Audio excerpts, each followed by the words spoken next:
पृथ्वी का निर्माण कैसे हुआ? पृथ्वी की उत्पत्ति के बारे में वैज्ञानिक मान्यता है कि लगभग 5 अरब वर्ष पूर्व अंतरिक्ष में कई गैसों के एक साथ मिलने से भयंकर विस्फोट हुआ था।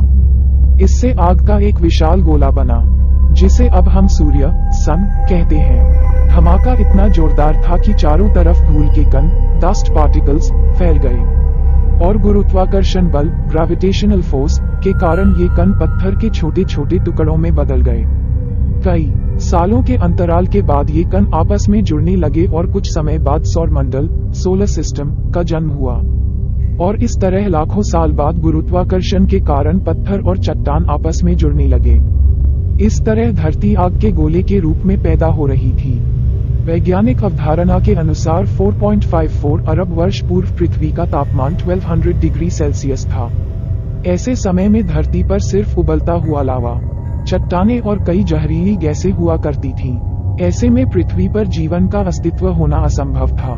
पृथ्वी की उत्पत्ति के समय थिया नामक ग्रह 50 किलोमीटर प्रति सेकंड की गति से पृथ्वी की ओर बढ़ रहा था। ये गति बंदूक से निकली गोली से 20 गुना अधिक होती है। ऐसे में जब थिया ग्रह पृथ्वी की सतह से टकराया तो जोरदार विस्फोट हुआ, जिससे बहुत सारा कचरा धरती से बाहर निकल गया और साथ ही वह ग्रह धरती में समा गया। हजारों वर्षों के अंतराल के बाद गुरुत्वाकर्षण के कारण पृथ्वी से निकला कचरा एक गेंद के रूप में बन गया, जिसे हम चंद्रमा मून कहते हैं। इस प्रकार चंद्रमा की उत्पत्ति हुई। पृथ्वी की उत्पत्ति के बाद अंतरिक्ष में बची शेष चट्टानें पृथ्वी पर गिरने लगीं। इन चट्टानों में अजीब प्रकार के क्रिस्टल होते थे जिन्हें आज हम नमक सॉल्ट के रूप में इस्तेमाल करते हैं। आपको जानकर हैरानी होगी कि इन चट्टानों के अंदर मौजूद नमक से समुद्र का पानी बनता है। वैज्ञानिकों के अनुसार ये चट्टानें करीब 20 करोड़ साल तक धरती पर गिरती रहीं, जिससे धरती ने समुद्र के रूप में ढेर सारा पानी इकट्ठा कर लिया। इतने पानी के लगातार जमा होने से धरती की सतह ठंडी होने लगी और चट्टानें सख्त हो गईं। लेकिन लावा अभी भी उसी रूप में पृथ्वी के आंतरिक भाग में मौजूद था और सतह का तापमान 70 to 80 डिग्री सेल्सियस तक पहुंच गया था। पृथ्वी पर वर्तमान जल लाखों वर्ष पूर्व का है। उस समय चंद्रमा पृथ्वी के बहुत निकट था, जिसके कारण उसके गुरुत्वाकर्षण बल के कारण पृथ्वी पर तूफान आते रहते थे। परंतु एक लंबे अंतराल के बाद चंद्रमा और पृथ्वी के बीच दूरी बढ़ने के कारण पृथ्वी पर तूफान शांत होने लगे। पृथ्वी पर जीवन की शुरुआत कैसे हुई? धरती पर जीवन की इस यात्रा के दौरान 3.8 अरब साल पहले पानी की उत्पत्ति हुई थी। धरती पर लगातार ज्वालामुखी फट भी रहे थे और साथ ही उल्कापिंडों की बारिश भी हो रही थी। उल्कापिंडों के माध्यम से पानी और नमक के साथ साथ अन्य पदार्थ भी पृथ्वी पर आ रहे थे, जिसमें कार्बन और अमीनो एसिड आदि पदार्थ थे जो हर जीव जंतु और पौधे में मौजूद होते हैं। इतनी ऊंचाई से उल्कापिंड गिरने के कारण वे गहरे पानी में चले जाते थे, जहां सूर्य की किरणों का उन तक पहुंचना असंभव था। बाद में ये उल्कापिंड ठंडे होकर पानी में जमने लगे। इसके बाद यह एक तरह से चिमनियों का आकार लेने लगे और ज्वालामुखी की दरारों में पानी घुसने से चिमनियों से धुआं निकलने लगा, जिसने बाद में एक तरह के केमिकल सूप का रूप ले लिया। इससे पृथ्वी पर सूक्ष्म जीवन माइक्रोस्कोपिक लाइफ प्रारंभ हुआ और पृथ्वी पर एकल कोशिका जीवाणु सिंगल सेल बैक्टीरिया की उत्पत्ति हुई। पृथ्वी पर ऑक्सीजन की उत्पत्ति कैसे हुई? पृथ्वी की उत्पत्ति के समय जब समुद्र की निचली सतह पर पौधे और पत्तियां उग रही थीं और उन पर जीवित जीवाणु उत्पन्न हो रहे थे। वैज्ञानिक भाषा में इन्हें स्ट्रोमेटोलाइट कहते हैं। ये अपना भोजन सूर्य की किरणों से बनाते हैं और इस प्रक्रिया को वैज्ञानिक रूप से प्रकाश संश्लेषण फोटोसिंथेसिस कहते हैं। प्रकाश संश्लेषण फोटोसिंथेसिस की प्रक्रिया में सूर्य का प्रकाश कार्बन डाइऑक्साइड और पानी को ग्लूकोज में परिवर्तित करता है।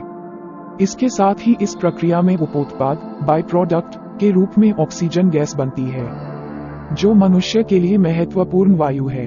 एक लंबी प्रक्रिया के बाद महासागरों में ऑक्सीजन गैस भर गई और इससे पानी में मौजूद लोहे में जंग लगने लगी और इससे लोहे का अस्तित्व सामने आया। लंबे अंतराल के बाद समुद्र की सतह पर ऑक्सीजन गैस आने लगी, जिससे जीवन संभव हुआ। वैज्ञानिकों के अनुसार 2 अरब वर्षों तक पृथ्वी पर ऑक्सीजन का स्तर बढ़ता रहा और साथ ही पृथ्वी के घूमने की समय सीमा भी कम होती गई। आज से 1.5 अरब साल पहले एक दिन वर्तमान की तुलना में 16 घंटे का होता था।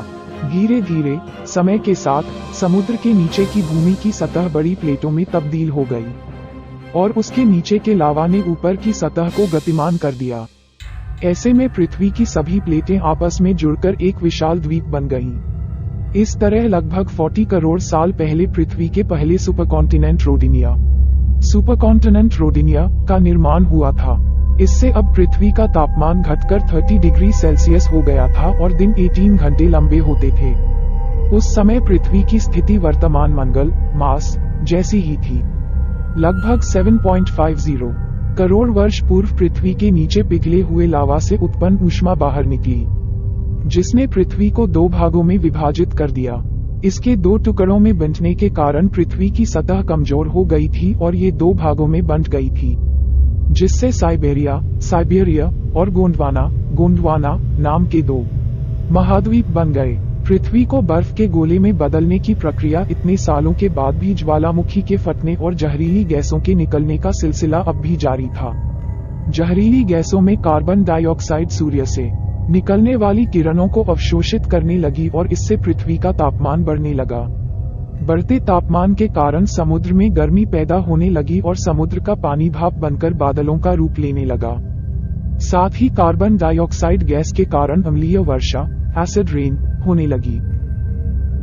कार्बन डाइऑक्साइड के साथ वर्षा के कारण ये गैस चट्टानों और पत्थरों द्वारा अवशोषित हो गई और कुछ हजार वर्षों के बाद पृथ्वी का तापमान घटकर 0 से -50 डिग्री कम हो गया। इससे धरती बर्फ के गोले में तब्दील हो गई।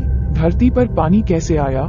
ज्वालामुखी फटने की प्रक्रिया अभी भी चल रही थी, लेकिन बर्फ की अधिकता के कारण ज्वालामुखी से निकलने वाली गर्मी बर्फ को पिघला नहीं पा रही थी और इसके अलावा कोई अन्य स्रोत नहीं था जो जहरीली गैस कार्बन डाइऑक्साइड को अवशोषित कर सके।